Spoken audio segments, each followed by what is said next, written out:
आज पार्वती ने बड़ा सुनहरा अवसर पाया। बड़े ध्यान से सुनेंगे। जिन सती को यह भ्रम हुआ था कि राम कौन है,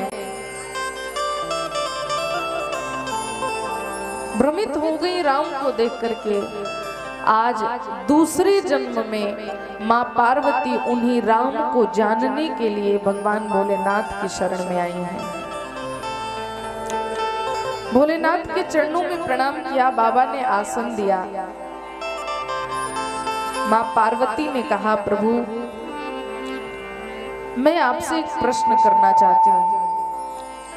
आप ये मत सोचना कि अभी भी मुझे कोई भ्रम है,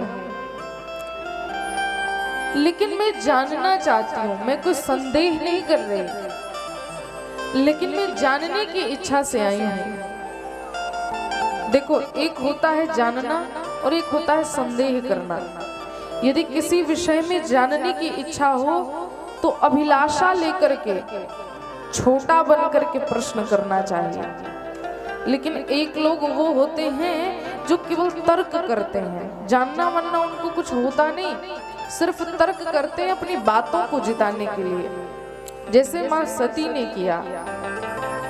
भगवान भोलेनाथ ने समझा दिया कि यही ब्रह्म है, लेकिन फिर भी अपनी बुद्धि से जानने का प्रयास किया, ये परमात्मा कैसे हो सकता है। तो मां पार्वती आज भगवान से कहती है, प्रभु ऐसा मत सोचना कि मैं प्रभु के विषय में कोई संदेह कर रही हूँ, लेकिन मैं उनको जानने की इच्छा से आई हूँ। हे नाथ, मुझे यह बता दीजिए कि ब्रह्म राम और दशरथ पुत्र राम क्या एक ही है। और आप देखेंगे, जब मां भगवती भगवान से प्रश्न करने आई हैं, तब यहाँ पर बाबा ने बड़ा सुंदर इनकी उपमा दी है, संबोधन इनका बड़ा सुंदर किया।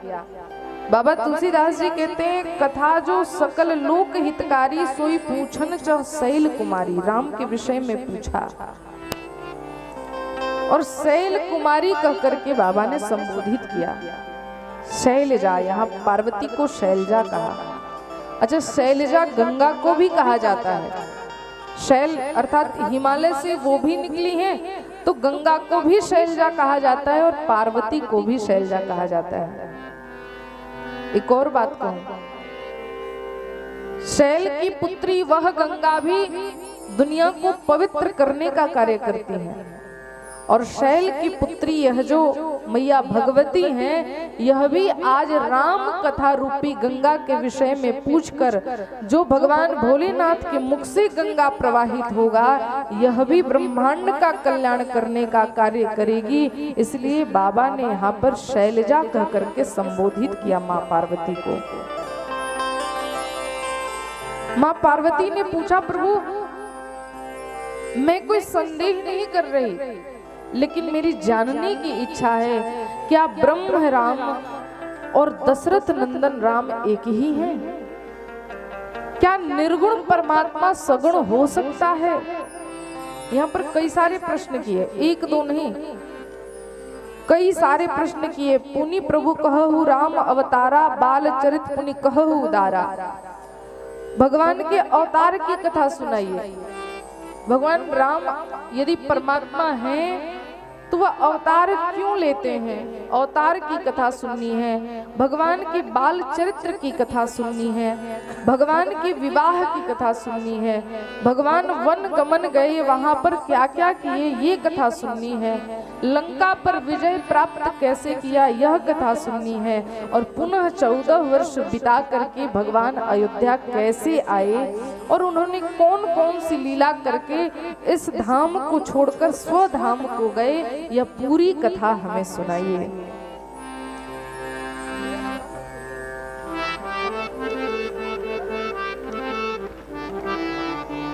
श्री राम श्री राम श्री राम श्री राम श्री राम। बोले भक्त वत्सल भगवान की। भगवान ने जब माँ पार्वती के मुख से यह सुंदर प्रश्न सुना तो उनके नयन सजल हो गए। भगवान राम के विषय में ऐसा प्रश्न, भगवान के आंखों में अश्रु प्रपात होने लग गए। यहाँ पर पार्वती को बहुत ही सुंदर कहा पूछे रघुपति कथा प्रसंगा, सकल लोक जग पावनी गंगा। और हे देवी, तुम जैसा उपकारी इस संसार में कोई हो नहीं सकता जो तुमने राम के विषय में प्रश्न किया। अच्छा, बाबा ने इसलिए उपकारी या संसार में श्रेष्ठ नहीं कहा कि ये इनकी पत्नी है। बाबा ने, भोलेनाथ ने इसलिए उपकारी शब्द का प्रयोग किया क्योंकि राम के विषय में चाहे कोई भी क्यों ना हो, यदि राम के विषय में प्रश्न करता है तो वह श्रेष्ठ ही होता है। इसलिए हाँ, उपकारी शब्द कहा बाबा ने। एक और बात, जैसे ही भगवती ने प्रश्न किया ना, बाबा समाधि में जाने लग गए। राम का नाम सुनते ही बरबस अपने मन को खींचा महाराज। बाबा तुलसी कहते हैं, मगन ध्यान रस दंड जुग पुनि मन बाहिर किन। बरबस अपने मन को खींचा, समाधि में जाने लग गए, ध्यान में जाने लग गए। अच्छा, श्रोता और वक्ता में यही अंतर होता है। कई लोग कहते हैं कि वक्ता श्रेष्ठ होता है, ये बात ठीक है, लेकिन मेरा मानना है कि वक्ता से ज्यादा श्रेष्ठ श्रोता होते हैं। पूछो कैसे? श्रोता इसलिए श्रेष्ठ होते हैं क्योंकि वो कथा भी सुन रहे हैं और भगवान की कथा सुधा को सुन करके गोते भी लगा रहे हैं, और गोते लगाते लगाते वो भाव की समाधि में भी जा सकते हैं। यह सुख वक्ता को नहीं है। जो सुख श्रोता के लिए है, ये सुख वक्ता को नहीं है। यदि वक्ता भाव की समाधि में चला जाएगा, डूब जाएगा, तो वो कथा ही नहीं सुना पाएगा। इसलिए वक्ता डूब नहीं सकता, उसको बरबस अपने मन को खींच करके बार बार कथाओं पर लाना पड़ता है। इसीलिए बाबा ने यहाँ पर श्रोताओं को भी श्रेष्ठ माना महाराज। इसीलिए पार्वती को उपकारी शब्द कहा कि आप धन्य हैं जो जिन्होंने आप राम के विषय में प्रश्न किया, और यह संसार के लिए बड़ा ही सुंदर प्रश्न है। यह प्रश्न सबके लिए है। और बाबा ने कहा इसका उत्तर दूं उससे पहले भगवान श्री राम को नमन कर लेना चाहिए। कथा प्रारंभ हो रही है और जानते हो बाबा ने यहाँ पर 2 घड़ी की समाधि लगाई है। 2 घड़ी मतलब कि 48 मिनट के लगभग। और मानो यह ज्ञान भी दे रहे हैं कि वक्ता श्रोता जब कथा सुनने बैठे तो लगभग आधे घंटे तक भगवान का ध्यान करें, उसके बाद कथा में बढ़े। और भोलेनाथ ने भगवान के बाल स्वरूप का दर्शन किया और बाल स्वरूप श्री राम का ही वंदन किया। आइए हम भी बाल स्वरूप श्री राम का वंदन करते हैं। बाबा के शब्दों में ये चौपाई लगभग सबको याद होनी चाहिए। कौन सी चौपाई? लगभग सबको ही याद है। आइए मानसकार के शब्दों में सुनिए।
बाबा ने बाल स्वरूप परमात्मा को नमन किया।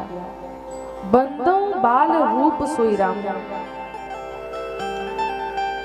आपको पता है भोलेनाथ के आराध्य श्री राम है, और किस छवि का दर्शन करते हैं भोलेनाथ अपने हृदय में? बाल स्वरूप का।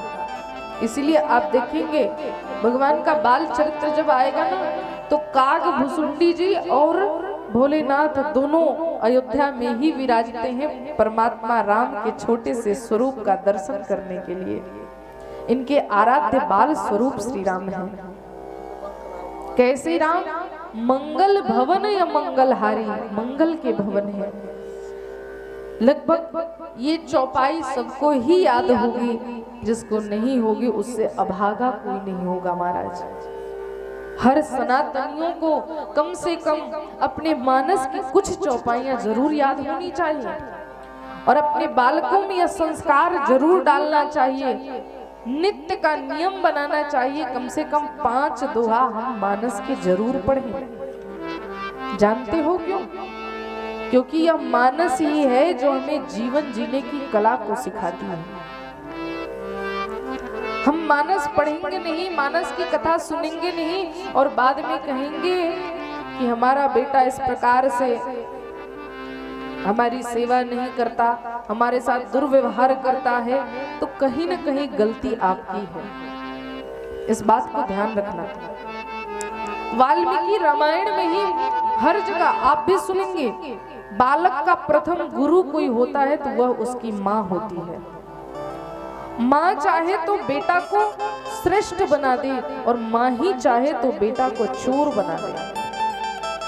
सही बात है। आप यदि बालक के गलती पर पर्दा डालते गए तो यह बालक को चोर बनने में देर नहीं लगेगा। और कई माताओं को हमने देखा है, यदि बालक एक गलती करता है तो उस गलती को माँ छिपा देती है, और छिपा ही नहीं देती, पड़ोसी से लड़क के भी मारा जा जाती है।